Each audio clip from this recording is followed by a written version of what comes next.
اگه شما مثل من میخوای همچین متن گرد خفنی رو دور محصولتون ایجاد کنید، حتما این ویدیو رو تا آخر نگاه کنید.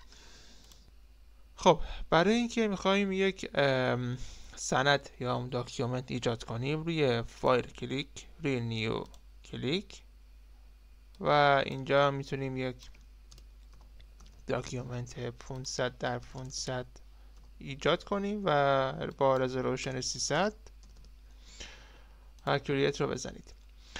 برای اینکه ما به این عکسمون، این داکیومنتمون استایل بدیم، از قسمت لیر این قفل بک‌گراند رو باز می‌کنیم، FX و برندینگ آپشن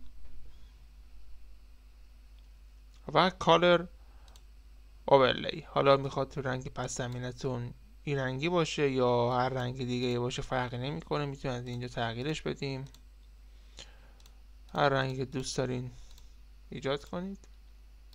من این رنگ رو دوست دارم، این رنگم هست. اوکی.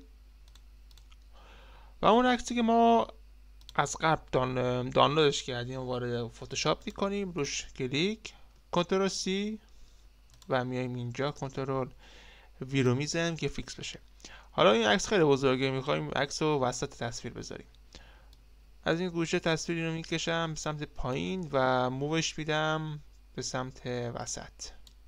میبینید که ایجاد شد. برای اینکه ما یه متنی رو دور این عکس ایجاد کنیم، اول از همه باید این عکس رو سلکت کنیم. حالا چطوری باید این کار رو انجام بدیم؟ قسمت Object Selection میایم به قسمت Layer، عکس رو انتخاب میکنیم و روی عکس کلیک میکنیم که سلکت بشه. وقتی که سلکت شد، قسمت Select، Modify، Expand، حالا میخواد روی 40 باشه، میخواد روی 30 باشه، فرقی نمیکنه. من روی 40 قرار میدم. روی 40 قرار میدم. میبینید که دورش خدچی میشه و دوباره قسمت Select، Modify، Smooth، این باید 50 باشه و لسا تولز رو انتخاب میکنیم،